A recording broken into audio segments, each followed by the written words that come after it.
வணக்கம். இது இரவு நேர பிரதான செய்திகள். முதலில் தலைப்புச் செய்திகள். சர்வதேச மத்தியஸ்தத்துடன் சமூக ஒப்பந்தம், திருகோணமலை பிரகடனம் வெளியீடு. நுண்ணுதி கடன் தடை அடித்தட்டு மக்களின் வயிற்றிலடிக்கும் செயற்பாடு, யாழில் ஊடக சந்திப்பு. முடிந்தால் தேர்தலை நடத்துங்கள், அரசுக்கு மொட்டு சவால். தேர்தலை கண்டு நாம் அஞ்சவில்லை, தோற்றவர்களின் தேர்தல் கோஷங்களுக்கு பணிய மாட்டோம். மாகாண சபை தேர்தல் குறித்து அமைச்சர் நலிந்த விளக்கம். கிளிநொச்சியில் ஸ்ரீதரன் ஆதரவு கூட்டம். மணராகலை சண்முகவுக்கு பிரதமர் கரணி விஜயம். டித்வா நிவாரண நிதி 10 லட்சத்தை மீள ஒப்படைத்த 2 முதியவர்கள், மகவ பிரதேச செயலக பிரிவில் இடம்பெற்ற சம்பவம். புதிய பயங்கரவாத தடை சட்டத்துக்கு எதிராக கொழும்பில் நேற்று போராட்டம்.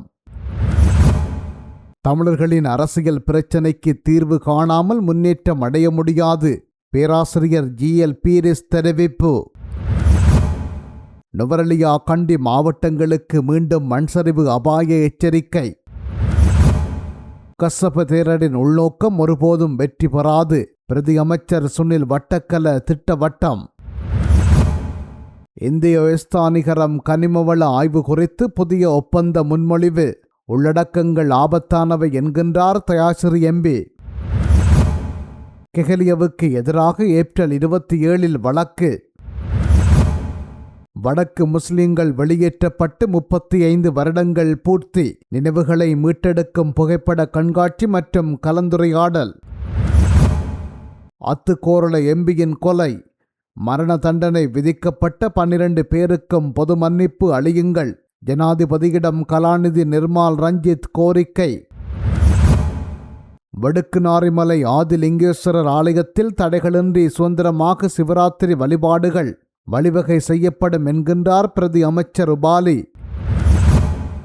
13ஐ முழுமையாக நடைமுறைப்படுத்துவதே நடைமுறையில் சாத்தியமான விடயமாகும், கலாநிதி சரத் அமுனுகம தெரிவிப்பு. தொடர்வன விரிவான செய்திகள். இலங்கை தமிழரசுக் கட்சியின் உட்கட்சி பூசல்கள் இன்று நேற்றல்ல, நீண்ட காலமாகவே ஒரு நிழல் யுத்தமாக தொடர்ந்து வருகின்றன. குறிப்பாக கட்சியின் தலைவராக தெரிவு செய்யப்பட்ட நாடாளுமன்ற உறுப்பினர் சிவஞானம் ஸ்ரீதரன் மீது தொடுக்கப்பட்டு வரும் தொடர்ச்சியான அரசியல் நகர்வுகள் அவரை திட்டமிட்டு பலவீனப்படுத்தும் ஒரு நீண்டகால வியூகமாகவே விமர்சிக்கப்பட்டு வருகின்றன. ஸ்ரீதரன் தலைவராக தெரிவு செய்யப்பட்ட கணத்திலிருந்து அவருக்கு எதிரான முரண்பாடுகள் கட்சிக்குள் கூர்மையடைந்தன. குறிப்பாக கடந்த ஜனாதிபதி தேர்தலின் போது அவர் எடுத்த பொது வேட்பாளர் ஆதரவு நிலைப்பாடு கட்சிக்குள் ஒரு பாரிய பிளவை ஏற்படுத்தியது. இது கட்சியின் உத்தியோகபூர்வ முடிவுக்கு எதிரானது என விமர்சிக்கப்பட்டாலும் ஸ்ரீதரன் தரப்போ இது மக்களின் அபிலாசைகளை பிரதிபலிக்கும் முடிவு என வாதிட்டது. இந்த நிலைப்பாடே அவர் மீதான தற்போதைய ஒழுக்காற்று நடவடிக்கைகளுக்கும் அரசியல் நெருக்கடிகளுக்கும் அத்திவாரமாக அமைந்திருக்கின்றது என குறிப்பிடலாம். இந்த நிலையில் ஸ்ரீதரன் மீதான விமர்சனங்களில் அண்மைய இராணுவ விவகாரம் மிக முக்கியமானது. அரசியலமைப்பு பேரவையில் கணக்காய்வாளர் நாயகம் பதவிக்கு இராணுவ அதிகாரி ஒருவரை நியமிக்க ஸ்ரீதரன் ஆதரவாக வாக்களித்ததாக ஒரு குற்றச்சாட்டு முன்வைக்கப்பட்டது. இராணுவ மயமாக்கலை எதிர்க்கும் ஒருவர் சிவில் பதவிக்கு இராணுவ அதிகாரியை எப்படி ஆதரிக்கலாம் என MA சுமந்திரன் தரப்பு இதனை முன்வைத்து அவரை அரசியலமைப்பு பேரவையிலிருந்து விலகுமாறு கோரியது. இதுகுறித்து லங்காசிரியின் ஊடறுப்பு நிகழ்ச்சியில் தனது விளக்கத்தை ஸ்ரீதரன் வழங்கியுள்ளார். மேலும் தெரிவித்த அவர், நான் அத்தகைய இராணுவ ஆதரவுக்கு கருத்துக்களை வெளியிடவோ அல்லது கொள்கைக்கு மாறாக செயல்படவோ இல்லை என குறிப்பிட்டுள்ளார். அத்தோடு இவை திட்டமிட்டு பரப்பப்படும் அவதூறுகள் என அவர் திட்டவட்டமாக மறுத்துள்ளார். இதனுடன் தான் அவ்வாறு பேசியிருந்தால் அல்லது ஆதரித்திருந்தால் அதற்கான முறையான ஆதாரங்களை சமர்ப்பிக்குமாறும் அவர் குறிப்பிட்டிருந்தார். இது ஒரு புறம் இருக்க, ஸ்ரீதரனின் அரசியல் பயணத்தில் மிக முக்கியமான திருப்புமுனையாக அவரிடமிருந்த நாடாளுமன்ற குழு தலைவர் பதவி அண்மையில் பறிக்கப்பட்டு நாடாளுமன்ற உறுப்பினர் சாணக்கியன் ராசமாணிக்கத்திடம் ஒப்படைக்கப்பட்டது. இந்த அதிரடி மாற்றம் MA சுமந்திரன் தரப்பினரின் தன்னிச்சையான காய் நகர்த்தலின் விளைவாகவே நிகழ்ந்ததாக கட்சி வட்டாரங்களில் பலத்த விமர்சனங்கள் முன்வைக்கப்பட்டன. மூத்த உறுப்பினரான ஸ்ரீதரனை முறையான அரசியல் கட்டமைப்பிலிருந்து முழுமையாக ஓரங்கட்டும் முயற்சியாகவே இது சுட்டிக்காட்டப்பட்டது. இந்த நிலையில் அது குறித்து தனது ஆதங்கத்தை பகிர்ந்த ஸ்ரீதரன், கட்சியில் இருக்கும் சிலரின் மேலாதிக்க போக்கிற்கு எதிராக நான் குரல் கொடுப்பதாலேயே என்னை வெளியேற்ற துடிக்கிறார்கள் என தெரிவித்துள்ளார். குறிப்பாகத்தான் அரசியல் ரீதியாக பழிவாங்கப்படுவதாகவும் அவர் சுட்டிக்காட்டியிருந்தார். இதனுடன் நானே சுயமாக கட்சியிலிருந்து விலக வேண்டுமென்ற இக்கட்டான சூழலை ஏற்படுத்தி பல நடவடிக்கைகள் கட்சிக்குள் தொடர்ச்சியாக இடம்பெற்று வருவதாகவும் அவர் குறிப்பிட்டுள்ளார். இதுகுறித்து கட்சியின் பல தலைவருக்கு அவர் விரிவான கடிதம் ஒன்றை அனுப்பியுள்ளதாகவும் தெரிவித்துள்ளார். இந்த நிலையில் மக்கள் ஆணை பெற்ற ஒரு தலைவரை உட்கட்சி அதிகார போட்டியினால் முடக்க நினைப்பது ஆரோக்கியமானதல்ல. இவ்வாறான அடிப்படையில் பல கருத்துக்கள் முன்வைக்கப்பட்டு வருகின்றன. தொடர்ச்சியான சட்ட சிக்கல்கள், பதவி பறிப்புகள் மற்றும் இராணுவ ஆதரவாளர் போன்ற போலி பிம்பங்களை உருவாக்குவது என அனைத்து முனைகளிலும் ஸ்ரீதரன் நெருக்கடிக்குள்ளாக்கப்பட்டு வருகின்றார். இவ்வாறு சுமந்திரன் மற்றும் சாணக்கியன் ஆகியோரின் அண்மைய அரசியல் நகர்வுகள் ஸ்ரீதரனுக்கு ஆதரவான மக்கள் தளத்தில் பெரும் கொதிநிலையை ஏற்படுத்தியுள்ளன. ஒரு மக்கள் பிரதிநிதியை இவ்வாறான விமர்சனங்கள் மற்றும் நிர்வாக முடக்கங்கள் மூலம் ஒருங்கட்ட முனைவது தமிழரசுக் கட்சியின் நீண்டகால அரசியல் ஒற்றுமையை சிதைப்பதோடு மட்டுமல்லாமல் தமிழ் தேசிய அரசியலையே பலவீனப்படுத்தும் ஒரு ஆபத்தான போக்காகவே உருவெடுக்கின்றமை குறிப்பிடத்தக்கது. மாகாண சபை தேர்தலைக் கண்டு தாம் ஒருபோதும் அஞ்சப் போவதில்லை எனவும் உரிய முறைப்படி அதனை நடத்தப்படும் எனவும் அமைச்சரவை பேச்சாளர் அமைச்சர் நலிந்த ஜேதிச தெரிவித்துள்ளார். மாகாண சபை தேர்தலை நடத்துமாறு முன்னாள் அமைச்சர் லக்ஷ்மன் ஜாப்பா அபிவர்த்தன விடுத்த சவாலுக்கு பதிலடி கொடுத்து கருத்து தெரிவிக்கும் போதே அமைச்சர் மேற்கண்டவாறு குறிப்பிட்டுள்ளார். இது தொடர்பில் ஊடகங்களிடம் அவர் மேலும் கூறுகையில், அரசின் மீதான மக்கள் செல்வாக்கை அளவிடுவதற்கு மாகாண சபை தேர்தல் ஒன்றும் அவசியமில்லை. கடந்த பொது தேர்தல் மற்றும் ஜனாதிபதி தேர்தல்களில் மக்கள் வழங்கிய தெளிவான ஆணையின் அடிப்படையிலேயே இந்த அரசு இயங்கி வருகின்றது. லக்ஷ்மன் ஜாப்பா போன்றோர் இழந்த அரசியல் செல்வாக்கை மீட்டெடுக்கவே இத்தகைய சவால்களை விடுகின்றனர். மாகாண சபை தேர்தல் முறைமைகளில் உள்ள சிக்கல்களை தீர்த்து முறையான ஜனநாயக ரீதியில் தேர்தலை நடத்தவே நாம் திட்டமிட்டுள்ளோம். இதில் எவ்வித அரசியல் கால தாமதமும் இல்லை. கடந்த கால ஊழல் மற்றும் மோசடிகள் குறித்து அரசு எடுத்து வரும் கடன் நடவடிக்கைகளிலிருந்து மக்களின் கவனத்தை திசை திருப்பவே எதிர்க்கட்சியினர் தற்போது தேர்தல் கோஷத்தை எழுப்புகின்றனர். எமது முதன்மை நோக்கம் நாட்டை பொருளாதார ரீதியாகவும் ஊழலற்ற நிர்வாக ரீதியாகவும் கட்டியெழுப்புவதாகும். அதற்கு தடையாக இருக்கும் எவ்வித அழுத்தங்களுக்கும் அரசு பணியாது என்று அவர் குறிப்பிட்டுள்ளார். தற்போதைய அரசு மாகாண சபை தேர்தலை தட்டி கழிக்காமல் உடனடியாக நடத்த வேண்டும் என ஸ்ரீலங்கா பொதுஜன பெரமுனவின் முக்கியஸ்தரும் முன்னாள் அமைச்சருமான லக்ஷ்மன் ஜாப்பா அபிவர்த்தன வலியுறுத்தியுள்ளார். இதுகுறித்து ஊடகங்களிடம் அவர் மேலும் தெரிவித்ததாவது, தற்போதைய அரசு உண்மையிலேயே மக்கள் செல்வாக்குடன் இருப்பதாக நம்பினால் காலங்கடத்தாமல் உடனடியாக மாகாண சபை தேர்தலை நடத்த முன்வர வேண்டும். தேர்தல்களை ஒத்திவைப்பது ஜனநாயகத்திற்கு அழகல்ல. அரசு ஆட்சிக்கு வந்த பின்னர் மக்கள் பல எதிர்பார்ப்புகளை கொண்டிருந்தனர். ஆனால் தற்போது மக்கள் மத்தியில் அதிருப்தி நிலவுகின்றது. அந்த அதிருப்தியை அளவிடுவதற்கு மாகாண சபை தேர்தல் ஒரு சிறந்த சந்தர்ப்பமாக அமையும். மக்கள் ஆணை யாருக்கு இருக்கின்றது என்பதை இந்த தேர்தல் முடிவுகள் தெளிவுபடுத்தும் என அவர் குறிப்பிட்டுள்ளார். இலங்கை தமிழரசுக் கட்சியின் நாடாளுமன்ற உறுப்பினர் சிவஞானம் ஸ்ரீதரன் நாடாளுமன்ற குழு தலைவர் பதவியில் இருந்து நீக்கப்பட்டமைக்கு எதிர்ப்பு தெரிவித்து கிளிநொச்சியில் கண்டன கூட்டம் ஒன்று இன்று நடைபெற்றது. கிளிநொச்சி பொது அமைப்புகளின் ஏற்பாட்டில் என்ற பெயரில் இந்த அநீதிக்கான ஒன்று கூடல் இன்று காலை 9:30 மணிக்கு ஆரம்பமாகி நடைபெற்றது. இந்த கண்டன கூட்டத்தில் கிளிநொச்சி மாவட்ட பொது அமைப்புகள், பொதுமக்கள் என பலர் கலந்து கொண்டனர். இலங்கை தமிழரசுக் கட்சியின் அரசியல் குழுவின் பணிப்புரையை நாடாளுமன்ற உறுப்பினர் சீனா ஸ்ரீதரன் ஏற்க மறுத்தமையினால் அவரை நாடாளுமன்ற குழு தலைவர் பதவியிலிருந்து நீக்க கட்சி தீர்மானித்துள்ளதாக கட்சியின் பதில் பொதுச் செயலாளரும் ஜனாதிபதி சட்டத்தரணியுமான எம்.ஏ. சுமந்திரன் அண்மையில் தெரிவித்திருந்தார். கட்சியின் எந்த உயர் சபை அவருக்கு பதவியை வழங்கியதோ அந்த சபையின் பணிப்புரையை அவர் நிராகரித்தமையினால் அந்த பதவியை அவரிடமிருந்து மீளப்பெற தீர்மானிக்கப்பட்டதாக அவர் மேலும் சுட்டிக்காட்டியிருந்தார். நாட்டின் பிரதமரும் கல்வி, உயர்கல்வி மற்றும் தொழிற்கல்வி அமைச்சருமான கருணி அமரசூரிய நேற்று காலை மொனராகலை சண்முக தமிழ் மகா வித்தியாலயத்துக்கு ஆய்வு சுற்றுப்பயணம் மேற்கொண்டிருந்தார். ஊவா மாகாண ஆளுநர் கபில ஜெயசேகர, வர்த்தக வணிகம், உணவு பாதுகாப்பு மற்றும் கூட்டுறவு மேம்பாட்டு துணை அமைச்சர் R.M.J. வர்த்தன, மொனராகலை மாவட்ட நாடாளுமன்ற உறுப்பினர்கள் மற்றும் மாகாண கல்வி செயலாளர் நிகால் குணரத்ன மற்றும் கல்வித்துறையைச் சேர்ந்த அதிகாரிகள் குழு இந்த நிகழ்வில் கலந்து கொண்டனர். இலங்கையில் தற்போது பயங்கரவாத தடைச்சட்டம் நடைமுறையில் இருக்கும் நிலையில் தற்கால அரசு பயங்கரவாத செயற்பாடுகளில் இருந்து பாதுகாப்பதற்காக புதிய பயங்கரவாத தடைச்சட்டம் ஒன்றை கொண்டு வருகின்றமை மக்களுக்கு பாதிப்பை ஏற்படுத்தும். இதனை அரசுக்கு எடுத்துக்காட்டும் எதிர்ப்பு ஆர்ப்பாட்டங்கள் ஒவ்வொரு வெள்ளிக்கிழமையும் நீதி அமைச்சுக்கு முன்னால் இடம்பெற்று வருகின்றன. அதன் வரிசையில் நேற்று வெள்ளிக்கிழமை மலையக மக்கள் பிரதிநிதிகள், மலையக சிவில் அமைப்புகள் மற்றும் ஏனைய சிவில் அமைப்புகள் இணைந்து எதிர்ப்பு ஆர்ப்பாட்டம் ஒன்றை நடத்தின. தற்போது நடைமுறையில் இருக்கும் பயங்கரவாத தடைச்சட்டத்தை தாங்கள் ஆட்சிக்கு வந்தவுடன் நிறுத்துவதாக கூறிய அரசு வேறு பெயரில் புதிய சட்டம் ஒன்றை கொண்டு வருவதை மக்கள் எதிர்க்கின்றனர் என்றும் சுட்டிக்காட்டிய ஆர்ப்பாட்டக்காரர்கள், மலையக மக்கள் தங்கள் உரிமைகளுக்காக போராடும் சந்தர்ப்பங்களில் கூட இந்த புதிய பயங்கரவாத சட்டத்தின் ஊடாக அந்த மக்களை தடுக்க முடியும் என்ற கருத்துக்களையும் முன்வைத்தனர். அரசு உடனடியாக இந்த சட்டத்தை வாபஸ் பெற வேண்டும் எனவும் அவர்கள் வலியுறுத்தியிருந்தார்கள். வடக்கு முஸ்லிம்கள் அங்கிருந்து வெளியேற்றப்பட்டு 35 ஆண்டுகள் பூர்த்தி அடைவதை நினைவுகூரும் வகையில் அவ்வெளியேற்றத்தின் பின்னரான சிதைவுகள், வெளியேறிய மக்களின் மனநிலையை பிரதிபலிக்கும் வகையிலான நினைவு சின்னங்கள், பாதிக்கப்பட்ட நபர்கள் என பல்வேறு புகைப்படங்கள் காட்சிப்படுத்தப்பட்ட கண்காட்சி நேற்றைய தினம் கொழும்பில் நடைபெற்றதுடன் அக்கண்காட்சி மற்றும் அது பற்றிய கலந்துரையாடல் நிகழ்வுகள் இன்றைய தினமும் தொடர்ந்து இடம்பெறவுள்ளன.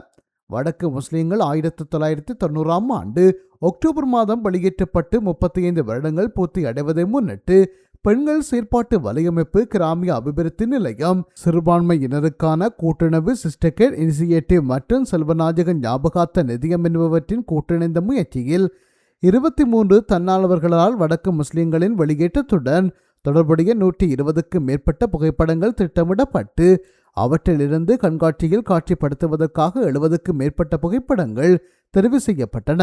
அவ்வாறு தெரிவு செய்யப்பட்ட புகைப்படங்கள் காட்சிப்படுத்தப்பட்ட தொடர் கண்காட்சிகள் மற்றும் அது சார்ந்த கலந்துரையாடல்கள் கடந்த 2025ஆம் ஆண்டு அக்டோபர் மாதம் 23ஆம் தேதி முதல் நவம்பர் மாதம் 3ஆம் தேதி வரை புத்தளம், மன்னார், யாழ்ப்பாணம், கிளிநொச்சி மற்றும் வவுனியா ஆகிய மாவட்டங்களில் நடத்தப்பட்டன.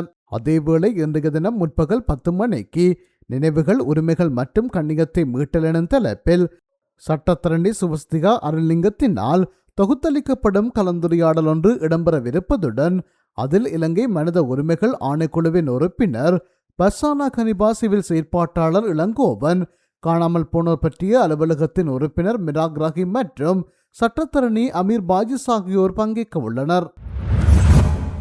போராட்டத்தில் முன்னாள் பாராளுமன்ற உறுப்பினர் அமரகீர்த்தி அத்துக்கோரள மற்றும் அவரது மெய்ப்பாதுகாவலர் மீது தாக்குதல் நடத்தி படுகொலை செய்த குற்றத்துக்காக மரண தண்டனை விதிக்கப்பட்டுள்ள 12 பேருக்கும் ஜனாதிபதி மன்னிப்பு வழங்கப்பட வேண்டும். ஏனெனில் போராட்டத்துக்கு ஆதரவளித்த தான் உள்ளிட்ட அனைவரும் இந்த சம்பவத்துக்கு பொறுப்பு கூற வேண்டும் என கலாநிதி நிர்மல் ரஞ்சித் தேவசிறி தெரிவித்துள்ளார். முன்னாள் பாராளுமன்ற உறுப்பினர் அமரகீர்த்தி அத்துக்கோரளவின் படுகொலை சம்பவத்தில் மரண தண்டனை விதிக்கப்பட்டுள்ள 12 பேர் தொடர்பில் கருத்து தெரிவிக்கையிலேயே இவ்வாறு தெரிவித்துள்ளார். இது தொடர்பில் அவர் மேலும் குறிப்பிடுகையில், முன்னாள் பாராளுமன்ற உறுப்பினர் அமரகீர்த்தி அத்துக்கோரளவின் கொலை வழக்கின் தீர்ப்பு சமூகத்தில் இன்று பேசுபொருளாக மாறியிருக்கிறது.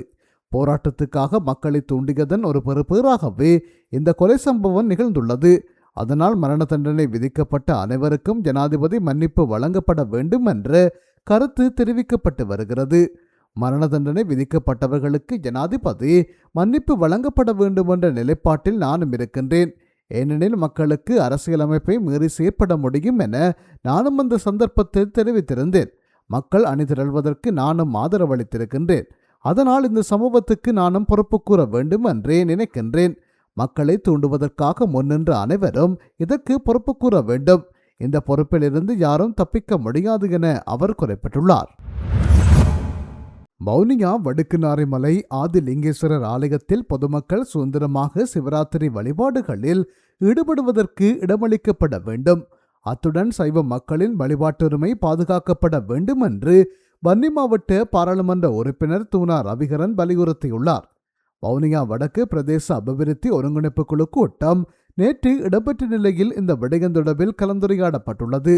இதன்போது ரவிகரன் எம்பி கருத்து தெரிவிக்கையில், வடுக்குநாரி மலையில் கடந்த ஆண்டுகளில் இடம்பெற்ற சிவராத்திரி தின வழிபாடுகளில் இடையூறுகள் ஏற்படுத்தப்பட்டிருந்தன.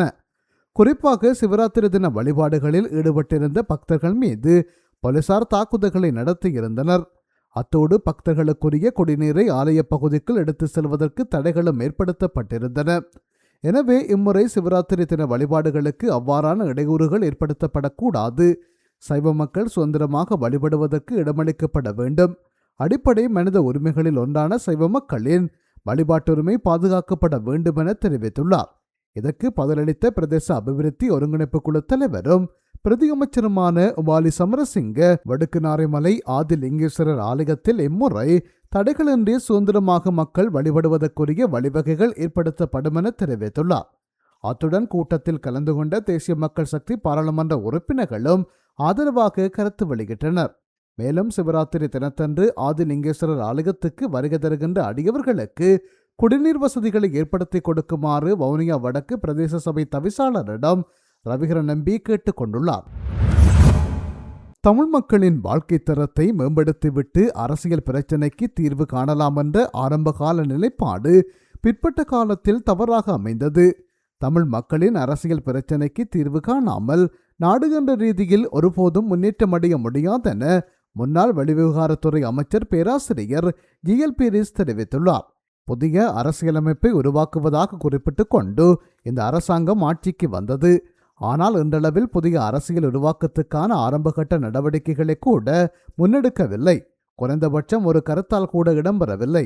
தேசிய மக்கள் சக்தி தலைமையிலான அரசாங்கத்துக்கு 3/2 பெரும்பான்மை உள்ளது. அரசியலமைப்பு தொடர்பில் மக்களின் சிந்தனையிலும் மாற்றம் ஏற்பட்டுள்ளது. மக்கள் முற்போக்கான நிலைப்பாட்டில் உள்ளார்கள். ஆகவே புதிய யாப்புருவாக்கத்துக்கான நடவடிக்கைகளை அரசாங்கம் சிறந்த முறையில் வெளிப்படையாக முன்னெடுக்கலாம். இந்தியாவின் தலையீட்டுடன் தான் அரசியலமைப்பின் 13வது திருத்தம் மற்றும் அதிகார பகிர்வு தொடர்பான நடவடிக்கைகள் முன்னெடுக்கப்பட்டன. இந்த நடவடிக்கைகளில் இந்தியா புலிகள் அமைப்பை ஒரு பங்காளியாக கொள்ளவில்லை. யுத்தம் முடிவடைந்தவுடன் அந்த மக்களின் அடிப்படை வாழ்வாதார பிரச்சினைகளுக்கு தீர்வு காண வேண்டும். அதன் பின்னர் அரசியல் பிரச்சினைக்கு தீர்வு காணலாம் என்று ஆரம்பத்தில் கருதப்பட்டது. ஆனால் அது தவறென்று பிற்பட்ட காலத்தில் உணரப்பட்டது. தமிழ் மக்களின் அரசியல் பிரச்சினைகளுக்கு தீர்வு காணாமல் நாடுகின்ற ரீதியில் முன்னேற்றம் அடைய முடியாது. இந்த பிரச்சினைக்கு அரசாங்கம் அரசியல் அமைப்பின் ஊடாக முரண்பாடற்ற வகையில் தீர்வு காண வேண்டும் என்று அவர் குறிப்பிட்டுள்ளார். மத்திய மாகாணத்தில் மீண்டும் மழையுடனான காலநிலை ஆரம்பித்துள்ளதால் அங்குள்ள மாவட்டங்களுக்கு மண்சரிவு அபாய எச்சரிக்கை விடுக்கப்படுகிறது. அதற்கமைய நுவரெலியா மாவட்டத்தில் வலப்பனை மற்றும் நில்தண்டகன பிரதேச செயலக பிரிவுகளுக்கும் கண்டி மாவட்டத்தில் பகத தேவாக்கட்ட பிரதேச செயலக பிரிவுகளுக்கும் மண்சரிவு அபாய எச்சரிக்கை விடுக்கப்படுவதாக தேசிய கட்டட ஆராய்ச்சி நிறுவனத்தின் பணிப்பாளர் வசந்த சேனதீர தெரிவித்துள்ளார். இது தொடர்பில் அவர் மேலும் தெரிவிக்கையில், பதிவாகியுள்ள கடும் மழை காரணமாக தேசிய கட்டட ஆராய்ச்சி நிறுவனத்தினால் மண்சரிவு அபாய எச்சரிக்கை விடுக்கப்படுகிறது. அதற்கமைய நுவரெலியா மாவட்டத்தில் வலப்பனை மற்றும் நில்தண்டான பிரதேச செயலக பிரிவுகளுக்கு 2ஆம் கட்டத்தின் கீழ் அவதானத்துடன் இருப்பதற்கான எச்சரிக்கை விடுக்கப்படுகிறது. மேலும் கண்டி மாவட்டத்தில் பகத கேவாக்கோட்ட பிரதேச செயலக பிரிவுக்கு 1ஆம் கட்டத்தின் கீழ் எச்சரிக்கை விடுக்கப்பட்டுள்ளது. கடந்த நவம்பரில் பதிவான மழைவீழ்ச்சியும் இதில் நிச்சயம் தாக்கம் செலுத்தும். தற்போதும் வலப்பனை போன்ற பிரதேசங்களில் 100 மில்லிமீட்டருக்கும் அதிக மழைவீழ்ச்சி பதிவாகியுள்ளது. எனவே குறித்த பிரதேசங்களில் வாழ்கின்ற மக்கள் அது தொடர்பில் மிகுந்த அவதானத்துடன் செயற்பட வேண்டும். எனவே ஏதேனும் அபாயமான அறிகுறிகள் தென்படும் பட்சத்தில் மக்கள் உடனடியாக அந்த பிரதேசங்களிலிருந்து வெளியேற வேண்டும். கடந்த ஆண்டு சீரற்ற காலநிலை நிலவிய போது பாதுகாப்பான இடங்கள் அடையாளப்படுத்தப்பட்டுள்ளன. எனவே தாமதிக்காது அவ்வாறான இடங்களுக்கு செல்லுமாறு மக்கள் அறிவுறுத்தப்படுகின்றார்கள். மேலும் மாத்தளை, ரத்தினபுரி, களத்துறை மாவட்டங்களிலும் பல பிரதேசங்களில் மழைவீழ்ச்சி பதிவாகியுள்ளது. எனவே அந்த மாவட்டங்களிலும் ஆபத்தான பகுதிகளில் வாழும் மக்கள் அவதானத்துடன் இருக்க வேண்டும் என அவர் குறிப்பிட்டுள்ளார். திருகோணமலை 2026ஆம் ஆண்டுக்கான திருகோணமலை பிரகடன முன்வரைவு சர்வதேச மத்தியஸ்தத்துடனும் உத்தரவாதத்துடனும் அரசியலமைப்புக்கு முற்பட்ட சமூக ஒப்பந்தத்துக்கான உயர்மட்ட பேச்சுவார்த்தைகளை ஆரம்பிக்க வேண்டுமென வலியுறுத்தி வெளியிடப்பட்டுள்ளது. ஈழத்தமிழர் உரிமைகள் பெருமன்றம் எனப்படும் புதிய குடிசார் சமூக அமைப்பினால் தயாரிக்கப்பட்டுள்ள இந்த 12 பக்க பிரகடன முன்வரைவு பிப்ரவரி 14ஆம் தேதி சனிக்கிழமை முரசறியப்பட்டுள்ளது. இதில் உள்நாட்டில் நடைபெறும் அரசியலமைப்பு தயாரிப்பு முயற்சிகளில் மீண்டும் ஈடுபட்டு காலத்தை விரயமாக்குவதற்கு பதிலாக ஈழத்தமிழரின் வெளியக சுய நிர்ணய உரிமையை பார்ப்பட்ட எந்தவித விட்டுக்கொடுப்பும் இன்றைய சர்வதேச மத்தியஸ்தத்துடன் கூடிய பேச்சுவார்த்தைகள் முதன்மைப்படுத்தப்பட வேண்டுமென வலியுறுத்தப்பட்டுள்ளது. இந்த உயர்மட்ட பேச்சுவார்த்தைகளின் நோக்கம் இலங்கை தீவில் உள்ள வெவ்வேறு தேசிய இனங்களுக்கும் மக்கள்களுக்கும் இடையிலே அரசியல் அமைப்புக்கு முற்பட்ட சமூக ஒப்பந்தம் சமன்பாட்டை எட்ட முடியுமா என்பதை ஆராய்வதாகும். அத்தகைய சமூக ஒப்பந்தம் எட்டப்பட்ட பின்னரே தென்னிலங்கை தரப்புகளிடம் அரசியல் அமைப்புக்கான வரவை முன்வைத்து அதனைத் தொடர்ந்து அரசியலமைப்பு தயாரிப்பு பயிற்சிகளில் ஈடுபடுவது பயனளிக்கும் என குறிப்பிடப்பட்டுள்ளது. மாறாக மீண்டும் மீண்டும் அரசியலமைப்பு மாதிரிகளை எழுத முனைவது வழியக சர்வதேச நீதியை நீத்துப்போக செய்து உள்ளக பொறிமுறை என்ற பெயரில் தேசிய இனப்பிரச்சினைகளுக்கான அரசியல் தீர்வை இழுத்தடிக்க தென்னிலங்கை சக்திகளுக்கு வாய்ப்பளிக்க கூடும் என எச்சரிக்கப்பட்டுள்ளது. இந்த முன்வரவு திருகோணமலை ஆஜர் தென்கையிலை ஆதீனம் பீலன் சுவாமிகள் உள்ளிட்ட பல பேராளர்களின் பங்கேற்போடு உருவாக்கப்பட்டுள்ளது. ராஜதந்திர மற்றும் சர்வதேச சட்ட மொழிநடையில் ஆங்கிலத்தில் பல நிபுணர்களின் ஆலோசனையுடன் தயாரிக்கப்பட்டுள்ள 2026 திருகோணமலை பிரகடனம் சனிக்கிழமையன்று வெளியிடப்பட்டுள்ளது. வெளிப்படைத்தன்மையும் அனைவரையும் உள்ளடக்கும் பண்பையும் வலியுறுத்தும் வகையில் குறித்த முன்வரவு பொதுமக்கள் பார்வைக்கு வெளியிடப்பட்டுள்ளது. எதிர்வரும் மார்ச் 15 வரை ஈழத்தமிழர்கள் தங்களது கருத்துக்களை பகிர்ந்து முன்வரவை கூடுதல் மெருகூட்ட முடியும் என அறிவிக்கப்பட்டுள்ளது. இதுகுறித்து விளக்கமளித்த அரசியல் சமூக செயற்பாட்டாளரும் பன்னாட்டு நீதி குறித்த நூலாசிரியருமான ஸ்ரீ ஞானேஸ்வரன், இந்த முயற்சி எந்தவித வெளிநாட்டு நிதி உதவியோ தன்னார்வ அமைப்புகளின் தாக்கமோ இன்றி ஈழத்தமிழர்களால் சுயாதீனமாக முன்னெடுக்கப்படுவதாக தெரிவித்துள்ளார். மேலும் கடந்த ஆண்டு ஆகஸ்ட் மாதம் சர்வதேச நீதிக்கான வழிவரைபடம் தொடர்பான நிலைப்பாடு தயாரிக்கப்பட்டதன் தொடர்ச்சியாகவே இந்த வேலை திட்டம் ஆரம்பிக்கப்பட்டதாகவும் அவர் குறிப்பிட்டுள்ளார். அந்த நிலைப்பாட்டில் 6ஆம் சட்ட திருத்தத்தை நீக்க வேண்டுமென்ற கோரிக்கையும் இடம்பெற்றிருக்கிறது. வடக்கு மற்றும் கிழக்கு பகுதிகளைச் சேர்ந்த ஏறத்தாழ 50 பேர் இந்த முயற்சியில் பங்கு பெற்றுள்ளனர் என்பது குறிப்பிடத்தக்கது. ஊடகம், சுகாதார மற்றும் சுற்றாடத்துறை அமைச்சராக பணியாற்றிய காலப்பகுதியில் தனது தனிப்பட்ட பணிக்குழுவுக்கு அரசியல் ஆதரவாளர்கள் 15 பேரை பெயரளவில் ஆட்சேபு செய்து அந்த பணியாளர்களுக்கு சம்பளம் மேலதிக கொடுப்பனவாக வழங்கப்பட்ட 80 லட்சம் ரூபாவை மோசடி செய்ததாக கூறி முன்னாள் அமைச்சர் கெஹலிய ரம்புக்வெல, அவரது மகன் மற்றும் மகள் உள்ளிட்ட 4 எதிராக கொழும்பு மேல் நீதிமன்றத்தில் தாக்கல் செய்த வழக்கை எதிர்வரும் 27 மீண்டும் விசாரணைக்கு எடுத்துக்கொள்ள கொழும்பு மேல் நீதிமன்றம் நேற்று உத்தரவிட்டுள்ளது. கொழும்பு மேல் நீதிமன்ற நீதிபதி முகமது மிகால் முன்னிலையில் குறித்த வழக்கு விசாரணைக்கு எடுத்துக்கொள்ளப்பட்ட போது இந்த உத்தரவு பிறப்பிக்கப்பட்டுள்ளது. சந்தேக நபர்கள் 4 எதிராக லஞ்ச ஊழல் சட்டத்தின் 70ஆம் அத்தியாயத்தின் கீழ் மேல் நீதிமன்றத்தின் குற்றப்பத்திரிகை கடந்த நவம்பர் 17 தாக்கல் செய்யப்பட்டது. அமைச்சராக செயற்பட்ட காலத்தில் தனிப்பட்ட ஊழியர்களாக வழி நபர்களின் பெயர்களை இணைத்து அவர்களின் சம்பளம் கொடுப்பனவுகளை தமது வங்கிக் கணக்குகளில் வைப்பிலிட்டுள்ளதாக தெரிவித்து லஞ்ச ஒழிப்பு ஆணைக்குழுவினால் வழக்கு தாக்கல் செய்யப்பட்டிருந்தது. திருகோணமலை புத்த சிலை விவகாரத்துடன் கைது செய்யப்பட்ட கசப தேரருடன் நான் ஒருபோதும் பேசியதில்லை.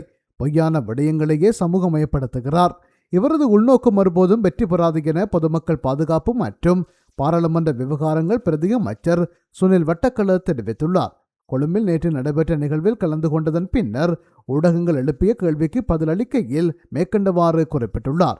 அவர் மேலும் தெரிவித்ததாவது: திருகோணமலை புத்த சிலை விவகாரத்தில் கைது செய்யப்பட்ட கசப தேரரை நான் கடித தலைப்புடன் ஜனாதிபதி செயலகத்துக்கு வருகை தருமாறு குறிப்பிட்டதாக அவர் குறிப்பிடுகிறார்.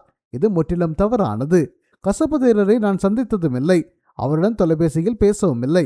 இவர் ஏன் இவ்வாறு பொய்களை சொல்லித் திரிகிறார் என்று தெரியவில்லை. பொய்களை குறிப்பிட்ட தவறான விடயங்களையே சமூகமயப்படுத்த முயற்சிக்கின்றார். இவரது உள்நோக்கம் ஒருபோதும் வெற்றி பெறாது.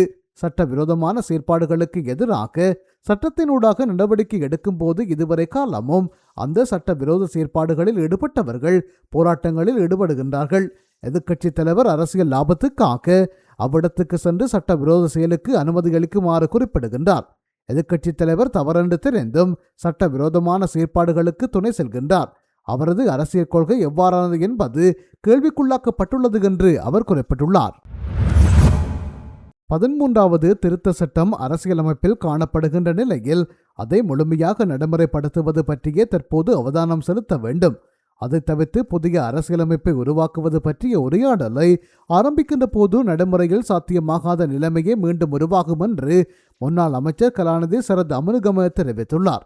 இலங்கை மன்ற கல்லூரியில் வெண்டெக்ஸ் இனியேட்டிவின் ஏற்பாட்டில் நேற்று முன்தினம் நடைபெற்ற பேராசிரியர் GLP ரெசின் இலங்கையில் சமாதான பேச்சுவார்த்தை முன்னெடுப்பு ஒரு உள்ளக பார்வை என நூல் பற்றி நடைபெற்ற கலந்துரையாடலில் பங்கேற்று உரையாற்றும் போதே அவர் மேற்கண்டவாறு தெரிவித்துள்ளார். அவர் அங்கு தொடர்ந்து உரையாற்றுகையில் சுதந்திர இலங்கையில் சமஷ்டி தீர்வு பற்றி உரையாடலை பண்டாரநாயக்க ஆரம்பித்திருந்தார். ஆனால் அதற்கு பின்னர் அந்த உரையாடல் இனங்களுக்கு இடையிலான முரண்பாடுகள் கூர்ப்படைந்திருந்த நிலையில் தனி நாட்டை உருவாக்குவது பற்றியதாகவே இருந்தது. அத்துடன் வன்முறைகள் நிறைந்ததாகவும் இருந்தது. இந்த வரலாற்றை நாம் அனைவரும் அறிவோம். ஆயுதங்களை ஏந்திய தமிழீழ விடுதலை புலிகள் தனிநாடுதான் இறுதியான தீர்வு என்பதில் உறுதியாக இருந்தார்கள். அத்தகைய நிலைப்பாடுகளை உடைய தரப்பினருடன் பேச்சுவார்த்தைக்கு செல்வது என்பது மிகவும் முக்கியமான விடயமாகும். அந்த வகையில் பேராசிரியர் பீரிஸ் பேச்சுவார்த்தையில் கலந்து கொண்டமையானது மிகவும் முக்கியமானது. ஆனால் இறுக்கமான நிலைப்பாடுடைய ஒரு தரப்பினருடன் பேச்சுவார்த்தை மேசையில் அமர்ந்திருப்பது அதன் ஊடக தீர்வினை பெற முடியுமா என்ற நம்பிக்கை கொண்டிருப்பது மிகவும் வேடிக்கையானது. ஏனென்றால் தமிழீழ விடுதலை புலிகளின் சார்பில் அண்டன் பாலசிங்கம் மட்டுமே பேச்சுவார்த்தை மேசைக்கு பொருத்தமானவராக இருந்தார். அவரால் விடுதலை புலிகளின் தலைவர் பிரபாகரனின் நிலைப்பாடுகளை மாற்றக்கூடிய முழுமையான இயலுமை காணப்பட்டிருக்கவில்லை. அவ்வாறானதொரு தரப்புடன் பேச்சுவார்த்தை மேசையில் அமர்ந்திருப்பது பேசுவது என்பது மிகவும் கடினமானதொரு விடயம். அந்த பணியை பேராசிரியர் GL பீரிஸ் செய்திருக்கின்றமை பாராட்டுக்குரிய விடயமாகும். என்னை பொறுத்தவரையில் 13வது திருத்தச் சட்டம் அரசியலமைப்பில் உள்ளது. அதனை முழுமையாக அமலாக்குவதன் ஊடாக பிரச்சனைகளுக்கு தீர்வினை கண்டுகொள்ள முடியும். அதனை விடுத்து ஒற்றை ஆட்சியை நீக்குகின்றோம் என்ற முறைமையை மாற்றுகின்றோம் என்ற துணிப்பொருளில் முன்னெடுக்கின்ற எந்த ஒரு சீர்பாடுகளுக்கும் நடைமுறையில் வெற்றி பெறுவது மிகவும் கடினமான விடயமாகும். ஆகவேதான் 13வது திருத்தச் சட்டத்தினை முழுமையாக அமலாக்குவதோடு மாகாண சபைகளுக்கான தேர்தலை நடத்துவதனூடாக கணிசமான பிரச்சனைகளுக்கு முடிவுக்கு கொண்டு வர முடியும் என்பது எனது நிலைப்பாடாகும் என அவர் குறிப்பிட்டுள்ளார். இந்திய உயர்ஸ்தானிகரகம் மூலமாக வெளிவிவகார அமைச்சுக்கு நிலத்தடி கனிம வளங்கள் தொடர்பான ஆய்வுகள், அகழ்வாராய்ச்சிகள் மற்றும் முதலீடுகளை இந்தியாவுடன் இணைத்து மேற்கொள்வதற்கான புதிய ஒப்பந்தம் ஒன்று முன்மொழியப்பட்டுள்ளது. இந்த ஆய்வுகள் மூலம் கண்டறியப்படும் எந்தவொரு தகவலையும் இந்தியாவின் எழுத்துப்பூர்வ அனுமதியின்றி வெளியிட முடியாது என்பது குறித்த ஒப்பந்தத்திலுள்ள ஒரு ஆபத்தான விடயமாகும் என பாராளுமன்ற உறுப்பினர் தயாசிறி ஜெயசேகர தெரிவித்துள்ளார். குர்நாகலில் நேற்று வெள்ளிக்கிழமை இடம்பெற்ற ஊடகவியலாளர் மாநாட்டில் இதை தெரிவித்த அவர் மேலும் குறிப்பிடுகையில், அரசாங்கம் இந்தியாவுடன் ரகசியமான பாதுகாப்பு, சுகாதார மற்றும் கனிமவள ஒப்பந்தங்களை செய்து வருகின்றது. குறிப்பாக கனிமவள ஆய்வு தொடர்பான ஒப்பந்தத்தில் இரு நாடுகளின் அனுமதியின்றி தகவல்களை வெளியிட முடியாது என்ற நிபந்தனை வெளிப்படைத்தன்மையற்றது. JVP ஒரு அரசியல் கட்சியாக தீவிரமான இந்திய எதிர்ப்பு கொள்கையை முன்னெடுத்தது. அதன் விளைவாக 1988 தொடக்கம் 89 காலப்பகுதியில் நாட்டில் பெரும் கலவரங்கள் ஏற்பட்டன. இதனால் இந்திய அமைதி காக்கும் படையினர் பலர் உயிரிழந்தனர். அப்போது இந்திய எதிர்ப்பு அரசியலால் நாட்டின் மின்சார விநியோக கட்டமைப்பு மற்றும் பேருந்துகள் தீக்கிரையாக்கப்பட்டன. இந்தியாவை கடுமையாக எதிர்த்தவர்கள் இன்று ஆட்சிக்கு வந்தவுடன் நாட்டுக்கு தெரியாமல் இந்தியாவுடன் பல்வேறு ஒப்பந்தங்களை செய்து வருகின்றனர். பாதுகாப்பு மற்றும் சுகாதாரத்துறைகளில் ஏற்கனவே ஒப்பந்தங்கள் கையெழுத்திடப்பட்டுள்ளன. அவை குறித்து விவரங்கள் பாராளுமன்றத்துக்கோ அல்லது நாட்டு மக்களுக்கோ இதுவரையில் வெளிப்படுத்தப்படவில்லை. இந்திய உயர்ஸ்தானிகரகம் மூலமாக வெளிவிவகார அமைச்சுக்கு புதிய ஒப்பந்தம் ஒன்று முன்மொழியப்பட்டுள்ளது. இது இலங்கையின் நிலத்தடி மற்றும் கனிம வளங்கள் தொடர்பான ஆய்வுகள், அகழ்வாராய்ச்சிகள் மற்றும் முதலீடுகளை இந்தியாவுடன் இணைந்து மேற்கொள்வதற்கான ஒப்பந்தமாகும். குறித்த ஒப்பந்தத்தில் உள்ள ஒரு ஆபத்தான அம்சம் என்னவென்றால், இந்த ஆய்வுகள் மூலம் கண்டறியப்படும் எந்தவொரு தகவலையும் இந்தியாவின் எழுத்துப்பூர்வ அனுமதியின்றி வெளியிட முடியாது என்பதாகும். இது நாட்டின் இறையாண்மை மற்றும் வெளிப்படைத்தன்மைக்கு எதிரானது. இலங்கையின் கடற்பரப்பில் உள்ள கோபால் படிவுகள், இரும்புத்தாது, பொஸ்பேட் மற்றும் மட்டக்களப்பு பகுதியில் உள்ள கனிம வளங்கள் ஆகியவற்றை இந்தியாவுடன் இணைந்து ஆள்வதற்கு இந்த ஒப்பந்தம் வழிவகை செய்கின்றது. JVPயின் முக்கிய தலைவர்கள் இந்தியாவுக்கு சென்று வந்ததன் பின்னரே இவ்வாறான மாற்றங்கள் ஏற்பட்டுள்ளன. முன்னர் இந்திய எதிர்ப்பு அரசியலை முன்னெடுத்தவர்கள் இன்று இந்திய அரசாங்கம் எதை சொன்னாலும் செய்யும் நிலைக்கு தள்ளப்பட்டுள்ளனர் என்று அவர் குறிப்பிட்டுள்ளார். இலங்கையின் 78வது சுதந்திர தினத்தில் கிளிநொச்சி, வவுனியா, மட்டக்களப்பு ஆகிய மாவட்டங்களில் நடத்தப்பட்ட கரிநாள் போராட்டங்களில் காணப்பட்ட பதாகைகளில் வெளியாகிய சுயநிர்ணய உரிமை கோரிக்கை வலுவாக வெளிப்படுத்தப்பட்டுள்ளது. இந்த நிலைமையானது வடக்கு கிழக்கில் மீண்டும் பிரிவினை கோரிக்கைக்கான சமிக்கையையே வெளிப்படுத்துகின்றது. இந்த நிலைமையை கட்டுப்படுத்துவதாக இருந்தால் தாமதமின்றி மாகாண சபை தேர்தலை நடத்துவதற்காக எதிர்க்கட்சிகள் அனைத்தும் ஒன்றிணைய வேண்டும் என்று கலாநிதி தயான் ஜெயதிலக தெரிவித்துள்ளார். இலங்கை மன்றக் கல்லூரியில் வன்டெக்ஸ் இனிசியேட்டிவின் ஏற்பாட்டில் நேற்று முன்தினம் நடைபெற்ற பேராசிரியர் GL பீரிஸின் இலங்கையில் சமாதான பேச்சுவார்த்தை முன்னெடுப்பு ஒரு உள்ளக பார்வை எனும் நூல் பற்றி நடைபெற்ற கலந்துரையாடலில் பங்கேற்று உரையாற்றும் போதே அவர் மேற்கண்டவாறு தெரிவித்துள்ளார். அங்கு அவர் தொடர்ந்து உரையாற்றுகையில், தமிழீழ விடுதலை புலிகளுடனான பேச்சுவார்த்தைக்கு அரசாங்கத்தின் சார்பில் அனுப்பக்கூடிய முழு தகுதிகள் நிறைந்த ஒருவராகவே பேராசிரியர் GL பீரிஸ் காணப்படுகின்றார். அவரது கல்வி தகமை மற்றும் இதர குணாம்சங்கள் பேச்சுவார்த்தைக்கு மிகவும் முக்கியமான அம்சங்களாக இருந்தன. அத்தகைய ஒருவர் பங்கேற்ற பேச்சுவார்த்தையானது மிக மோசமான முறையில் தோல்வியடைந்தது.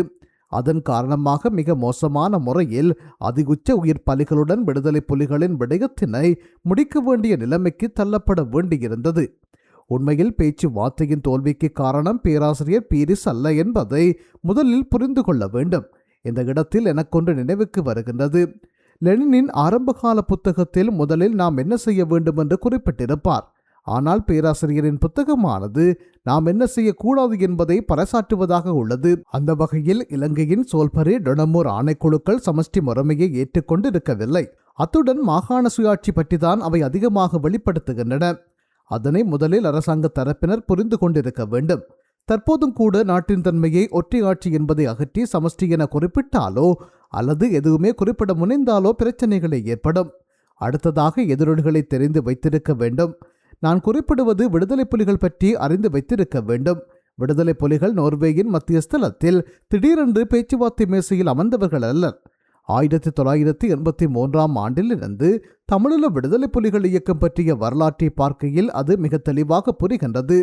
விடுதலை புலிகள் பற்றி யாரும் தெளிவாக புரிந்திருக்கவில்லை. பிரபாகரனுடன் அதிகமான நேரத்தினை செலவிட்ட ஒரே ஒரு ராஜதந்திரி ஹர்தீப் பூரி மட்டுமே. அரசாங்க தரப்பில் ஹர்தீப் பூரியுடன் உரையாடல் செய்யவில்லை.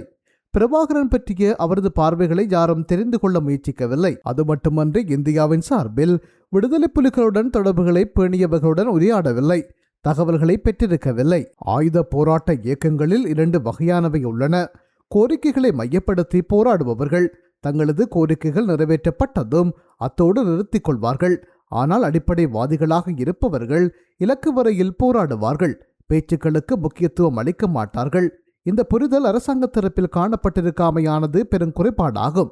இதனை விடவும் மிக முக்கியமான விடயம் இந்திய பிரதமர் ராஜீவ்காந்தியின் படுகொலை. அவரை கொலை செய்ததன் பின்னர் மீண்டும் அவர்களால் ராஜதந்திர உறவுகளை பேண முடியாது. அமெரிக்காவில் காணப்படும் வாசகத்துக்கு ஏற்ப குரங்குடன் பேச முடியாது. அதனை ஆட்டுவிப்பாளருடன் தான் பேச வேண்டும் என்று கூறியிருக்க வேண்டும். அந்த வகையில் பாலசிங்கத்துடன் பேச்சுக்களை முன்னெடுத்தாலும் அதில் பயனில்லை என்பது வெளிப்பட்ட நிலையில் பொட்டுகம்மான், சூசை, பால்ராஜ் ஆகிய ஒருவரை அனுப்புங்கள் என்று கூறியிருக்க வேண்டும். முதலில் பிரபாகரனை புரிந்திருக்க வேண்டும். அவர் மாத்தியாவை பயன்படுத்தி பிரேமதாசவை கையாண்டார். மாத்தியா கைதாகியுள்ளமை கூட தெரியாது. அவருடன் உரையாடினார்கள். அதன் பின்னர் கிட்டுவை பயன்படுத்தி இந்தியாவை கையாண்டார். இப்படித்தான் பிரபாகரனின் செயற்பாடுகள் இருந்தன. தற்போது அவை நிறைவுக்கு வந்துவிட்டன. இந்த முறை சுதந்திர தினத்தின் போது கிளிநொச்சி, வவுனியா, மட்டக்களப்பு ஆகிய மாவட்டங்களில் கணிசமான மக்களின் பங்கேற்புடன் போராட்டங்கள் முன்னெடுக்கப்பட்டுள்ளன. அது அவர்களின் உரிமையாகும். ஆனால் அவர்கள் தாங்கியிருந்த பதாகைகளில் வெளியக சுயநிர்ணயத்தை தாருங்கள் என்ற கோரிக்கை வலுவாக வெளிப்படுத்தப்பட்டுள்ளது. இது பிரிவினைவாதத்தின் ஆரம்ப தோற்றமாகும். ஆகவே தமிழ் இளைஞர்களின் மனநிலையை புரிந்து கொள்ள வேண்டும். மீண்டும் சக்கரங்கள் பிரிவினை நோக்கி திரும்புவதை தடுக்க வேண்டும். அதற்குள் ஒரே தெரிவு மாகாண சபை தேர்தலாகும். அதன் மூலமாகத்தான் நடுநிலைமை கொண்ட சக்திகள் அதிகாரத்துக்கு வர முடியும். அவை பேச்சுவார்த்தை மேசையில் அமர்வதற்கு சமிக்ஞையை வெளிப்படுத்தும். ஆகவே இந்த வடிவத்துக்காக எதிர்க்கட்சிகள் அனைத்தும் ஒன்றிணைந்து அரசாங்கத்தையும் இணைத்து நடவடிக்கைகளை எடுப்பது அவசியமாகும் என்று அவர் குறிப்பிட்டுள்ளார். இலங்கை தமிழரசுக் கட்சியின் உட்கட்சி பூசல்கள் இன்று நேற்றல்ல, நீண்ட காலமாகவே ஒரு நிழல் யுத்தமாக தொடர்ந்து வருகின்றன. குறிப்பாக கட்சியின் தலைவராக தெரிவு செய்யப்பட்ட நாடாளுமன்ற உறுப்பினர் சிவஞானம் ஸ்ரீதரன் மீது தொடுக்கப்பட்டு வரும் தொடர்ச்சியான அரசியல் நகர்வுகள் அவரை திட்டமிட்டு பலவீனப்படுத்தும் ஒரு நீண்டகால வியூகமாகவே விமர்சிக்கப்பட்டு வருகின்றன. ஸ்ரீதரன் தலைவராக தெரிவு செய்யப்பட்ட கணத்திலிருந்து அவருக்கு எதிரான முரண்பாடுகள் கட்சிக்குள் கூர்மையடைந்தன. குறிப்பாக கடந்த ஜனாதிபதி தேர்தலின் போது அவர் எடுத்த பொது வேட்பாளர் ஆதரவு நிலைப்பாடு கட்சிக்குள் ஒரு பாரிய பிளவை ஏற்படுத்தியது. இது கட்சியின் உத்தியோகபூர்வ முடிவுக்கு எதிரானது என விமர்சிக்கப்பட்டாலும் ஸ்ரீதரன் தரப்போ இது மக்களின் அபிலாசைகளை பிரதிபலிக்கும் முடிவு என வாதிட்டது. இந்த நிலைப்பாடே அவர் மீதான தற்போதைய ஒழுக்காற்று நடவடிக்கைகளுக்கும் அரசியல் நெருக்கடிகளுக்கும் அத்திவாரமாக அமைந்திருக்கின்றது என குறிப்பிடலாம். இந்த நிலையில் ஸ்ரீதரன் மீதான விமர்சனங்களில் அண்மைய இராணுவ விவகாரம் மிக முக்கியமானது. அரசியலமைப்பு பேரவையில் கணக்காய்வாளர் நாயகம் பதவிக்கு இராணுவ அதிகாரி ஒருவரை நியமிக்க ஸ்ரீதரன் ஆதரவாக வாக்களித்ததாக ஒரு குற்றச்சாட்டு முன்வைக்கப்பட்டது. இராணுவ மயமாக்கலை எதிர்க்கும் ஒருவர் சிவில் பதவிக்கு இராணுவ அதிகாரியை எப்படி ஆதரிக்கலாம் என MA சுமந்திரன் தரப்பு இதனை முன்வைத்து அவரை அரசியலமைப்பு பேரவையிலிருந்து விலகுமாறு கோரியது. இதுகுறித்து லங்காசிரியின் ஊடறுப்பு நிகழ்ச்சியில் தனது விளக்கத்தை ஸ்ரீதரன் வழங்கியுள்ளார். மேலும் தெரிவித்த அவர், நான் அத்தகைய இராணுவ ஆதரவுக்கு கருத்துக்களை வெளியிடவோ அல்லது கொள்கைக்கு மாறாக செயல்படவோ இல்லை என குறிப்பிட்டுள்ளார். அத்தோடு இவை திட்டமிட்டு பரப்பப்படும் அவதூறுகள் என அவர் திட்டவட்டமாக மறுத்துள்ளார். இதனுடன் தான் அவ்வாறு பேசியிருந்தால் அல்லது ஆதரித்திருந்தால் அதற்கான முறையான ஆதாரங்களை சமர்ப்பிக்குமாறும் அவர் குறிப்பிட்டிருந்தார். இது ஒரு புறம் இருக்க, ஸ்ரீதரனின் அரசியல் பயணத்தில் மிக முக்கியமான திருப்புமுனையாக அவரிடமிருந்து நாடாளுமன்ற குழு தலைவர் பதவி அண்மையில் பறிக்கப்பட்டு நாடாளுமன்ற உறுப்பினர் சாணக்கியன் ராசமாணிக்கத்திடம் ஒப்படைக்கப்பட்டது. இந்த அதிரடி மாற்றம் எம்.ஏ. சுமந்திரன் தரப்பினரின் தன்னிச்சையான காய் நகர்த்தலின் விளைவாகவே நிகழ்ந்ததாக கட்சி வட்டாரங்களில் பலத்த விமர்சனங்கள் முன்வைக்கப்பட்டன. மூத்த உறுப்பினரான ஸ்ரீதரனை முறையான அரசியல் கட்டமைப்பிலிருந்து முழுமையாக ஓரங்கட்டும் முயற்சியாகவே இது சுட்டிக்காட்டப்பட்டது. இந்த நிலையில் அது குறித்து தனது ஆதங்கத்தை பகிர்ந்த ஸ்ரீதரன், கட்சியில் இருக்கும் சிலரின் மேலாதிக்க போக்கிற்கு எதிராக நான் குரல் கொடுப்பதாலேயே என்னை வெளியேற்ற துடிக்கிறார்கள் என தெரிவித்துள்ளார். குறிப்பாகத்தான் அரசியல் ரீதியாக பழிவாங்கப்படுவதாகவும் அவர் சுட்டிக்காட்டியிருந்தார். இதனுடன் நானே சுயமாக கட்சியிலிருந்து விலக வேண்டுமென்ற இக்கட்டான சூழலை ஏற்படுத்தி பல நடவடிக்கைகள் கட்சிக்குள் தொடர்ச்சியாக இடம்பெற்று வருவதாகவும் அவர் குறிப்பிட்டுள்ளார். இதுகுறித்து கட்சியின் 10 தலைவருக்கு அவர் விரிவான கடிதம் ஒன்றை அனுப்பியுள்ளதாகவும் தெரிவித்துள்ளார். இந்த நிலையில் மக்கள் ஆணை பெற்ற ஒரு தலைவரை உட்கட்சி அதிகார போட்டியினால் முடக்க நினைப்பது ஆரோக்கியமானதல்ல. இவ்வாறான அடிப்படையில் பல கருத்துக்கள் முன்வைக்கப்பட்டு வருகின்றன. தொடர்ச்சியான சட்ட சிக்கல்கள், பதவி பறிப்புகள் மற்றும் இராணுவ ஆதரவாளர் போன்ற போலி பிம்பங்களை உருவாக்குவது என அனைத்து முனைகளிலும் ஸ்ரீதரன் நெருக்கடிக்குள்ளாக்கப்பட்டு வருகின்றார். இவ்வாறு சுமந்திரன் மற்றும் சாணக்கியன் ஆகியோரின் அண்மைய அரசியல் நகர்வுகள் ஸ்ரீதரனுக்கு ஆதரவான மக்கள் தளத்தில் பெரும் கொதிநிலையை ஏற்படுத்தியுள்ளன. ஒரு மக்கள் பிரதிநிதியை இவ்வாறான விமர்சனங்கள் மற்றும் நிர்வாக முடக்கங்கள் மூலம் ஒருங்கட்ட முனைவது தமிழரசுக் கட்சியின் நீண்டகால அரசியல் ஒற்றுமையை சிதைப்பதோடு மட்டுமல்லாமல் தமிழ் தேசிய அரசியலையே பலவீனப்படுத்தும் ஒரு ஆபத்தான போக்காகவே உருவெடுக்கின்றமை குறிப்பிடத்தக்கது. பாராளுமன்றத்தில் நுண்ணிதி கடன் நிறுவனங்களை கட்டுப்படுத்துகின்ற சட்டம் மூலம் கொண்டுவரப்படவுள்ள நிலையில் இந்த சட்டம் மூலமானது பெண்கள் அமைப்புகளினால் கிராம மட்டங்களில் முன்னெடுக்கப்படுகின்ற சேமிப்பு தொடர்பான திட்டங்களும் பாதிக்கப்படுகின்ற நிலைமை உருவாகியுள்ளது.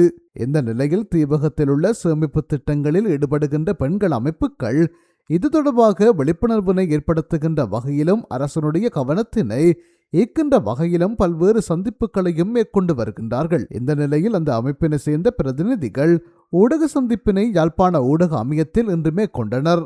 எனது பெயர் மோகனராசா சுதாயினி. நான் கேரளாவிலிருந்து உங்களுடைய அமுது சுய உதவி குழுவினூடாக கதைக்கு வந்திருக்கின்றேன். எங்களோட சுய உதவி குழுக்கள் மூலம் நாங்கள் ஒவ்வொரு கிழமையுமே ஒன்று கூடி நாங்கள் சேமிப்பு செய்து அதன் ஊடாக எங்களோட குழுக்கள் ஊடாக தேவைகளை பூர்த்தி செய்வதற்காக நாங்கள் கடன்களை பெற்றுக்கொண்டிருக்கின்றோம். ஆரம்பத்தில் நாங்கள் 5000 ரூபா தான் ஒரு ஆளுக்கு கடனாக பெற்றுக்கொள்ளக்கூடியதாக இருந்தது. தற்போது 50,000 ரூபாய்க்கும் அதிகமாக நாங்கள் சேமிப்பு செய்து உடனே அந்த காசை எங்களோட குழுக்களுக்குரிய 20 பேர் இருக்கிறோம். அதில் அவ்வளோ பேருமே சேர்ந்து இன்னும் லோன்னு சொல்லி எங்களோட சுய உதவி குழுக்களின் ஊடாக எங்களுடைய வாழ்வாதாரத்தை எங்களுடைய சிறு தொழில்களை நாங்கள் செய்யக்கூடியதாக இருக்கின்றது. அது எங்களுக்கு பெருமளவில் பெரிய உதவியாக இருக்கின்றது. ஒவ்வொரு திங்கட்கிழமையும் நாங்கள் கூடும்போது எங்களுடைய சிறுவர்கள் ஸ்கூலுக்கு செல்லாமல் இருக்க அதை கண்டறியக்கூடியதாக இருக்கின்றது. மற்றது இப்போ வீட்டில் ஒரு பிரச்சனைன்னு சொன்னால் நாங்கள் அதில் சுமூகமாக கதைச்சு அதன் ஊடாக எங்களுடைய பிரச்சனைகளை தீர்த்து கொண்டு குழுக்கள் மூலம் இயங்கி வருகின்றோம். அது மட்டுமல்லாது எங்களுடைய குழுக்களின் ஊடாக சிறுவர் தினம் மற்றும் மகளிர்களுக்கான சில விளையாட்டு நிகழ்வுகளை நடத்தி வருகின்றோம். அது மட்டுமல்லாது மகிழ்ச்சிகரமான தைப்பொங்கல் நிகழ்வுகள், வருடப்பிறப்பு நிகழ்வுகளை எல்லாம் செய்து கொண்டு வருகின்றோம். இப்போ நாங்கள் என்ன கூற வரோம்னு சொன்னால், எங்களுடைய குழுக்கள் சேர்ந்து நாங்கள் 15 பேருமே கிராம மட்டத்தில் நாங்களே எங்களுக்குரிய காசை சேமிப்பு செய்து எங்களுடைய ஒரு தேவையை பூர்த்தி செய்யக்கூடிய மாதிரி இருக்கின்றது. இப்போ நாங்கள் வெளியிடத்தை போய் எங்களுக்கு காசு இல்லையான்னு சொல்லி அழிய வேண்டிய தேவை இல்லை. எங்களோட தொழிலுக்கான முயற்சியை இப்போ காசு இல்லைன்னு சொன்னால் குழுவில் நாங்கள் 15 பேர் இருக்கிறோம். 20 பேரில் 15 பேர் நாங்கள் ஒழுங்காக கொண்டு இருக்கிறோம். அந்த 15 பேருமே தீர்மானிப்போம். இப்போ இன்னும் இன்னும் தேவையாக இருக்குது, இந்த காசை நாங்கள் கொடுக்குறோம் சொன்னால் எல்லாருமே சொல்லி இப்போ காசை இப்போ நாங்கள் வீட்டை ஒரு ஆள் பொறுப்பாக கொண்டு போகிறதுண்டு இல்லை. அதிலேயே அவைக்குரிய சுயதொழிலுக்கான என்ன தேவையாவாக்கு என்னத்துக்காண்டி காசு தேவையான்னு சொல்லி அதை நாங்கள் அப்படியே கொடுக்குறோம். கையில் வந்து நிதி இருக்கிறது இல்லை எங்களுக்கு. அது வந்து இதை வந்து எங்களோட கிராம சேவையாளர் பிரதேச செயலர் வந்து எங்களை பார்வையிட்டு எங்களோட குழுக்கள் மூலமாக இயங்கி வருவதை தெரிவித்து கொண்டிருக்கின்றோம். வணக்கம். நாங்கள் ஜெசக் நிறுவனம். நாங்கள் பெண்கள் சிறுவர்களை மையப்படுத்தி எங்களுடைய செயற்பாடுகள் கடந்த 25 வருடங்களாக செயற்படுத்தப்பட்டு வருகின்ற வேளையிலே நாங்கள் இந்த பெண்களுடைய, அதாவது நலிவுற்ற நிலையிலே இருக்கிற பெண்கள், அவர்களுடைய வாழ்வாதாரம் மற்றும் அரசியல் பொருளாதார நிலைகளிலே மேம்பாடு ஏற்படுத்தும் மூலமாக நாங்கள் சமூக மட்டங்களிலே ஒரு சேமிப்பு குழுக்களை உருவாக்கி, அது உண்மையிலே KNH என்ற ஒரு ஜெர்மன் நிறுவனத்தினுடைய உதவியோடு இந்த செயற்பாட்டை நாங்கள் செய்து வருகின்றோம்.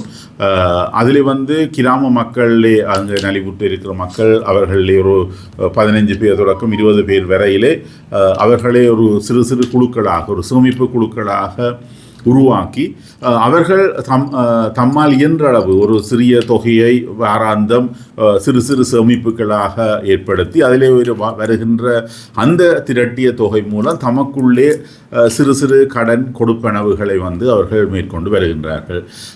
அது வந்து இப்போ நீண்ட காலமாக, அதாவது எங்களுடைய செயற்பாடுகள் வந்து இப்போ கடந்த 3 வருடங்களாக செயற்படுத்தி வருகின்றோம். குறிப்பாக இந்த தீவிர பிராந்தியங்களிலே சுமார் 100 குழுக்கள் வந்து தற்சமயம் உருவாக்கப்பட்டு அவர்கள் செயற்படுத்தப்பட்டு வருகின்றார்கள்.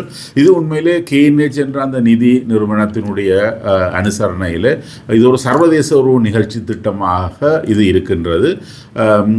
இங்கேயும் ஏற்கனவே யுவசக்தி மகாசக்தி என்று கிளிநொச்சி முல்லைத்தீவு பிராந்தியங்களிலே வந்து அங்கே அது சம்மேளனங்களாக உருவாக்கப்பட்டு அவர்கள் ஒரு கடந்த 20-25 வருடங்களாக செயற்பட்டு வருகிறார்கள். அதே முறைமையிலே தான் இந்த கிராம மட்டங்களிலிருந்து இந்த செயற்பாடு வந்து ஆரம்பிக்கப்படுகின்றது. அப்போ அதிலே வந்து அவர்கள் உண்மையிலே தமக்குடையே ஒரு நல்ல ஒரு பரஸ்பர நம்பிக்கை, ஒருவர் தாங்கி பிடித்தல், ஒருவருடன் ஒருவர் நட்புறவு, அந்த ரீதியில் சிறிய சிறிய சேமிப்புகள், அதற்கூடாக அவர்கள் தமக்கிடையே இந்த கொடுக்கல் வாங்கல்களை செய்து வருகின்றார்கள். அது உண்மையிலே கிராமத்திலே அவர்களுடைய நாளாந்த அல்லது உடனடி தேவைகளை பூர்த்தி செய்வதற்கும் அவர்கள் தம்மை வருத்தி கொள்ளாத முறையிலே வந்து மீள அந்த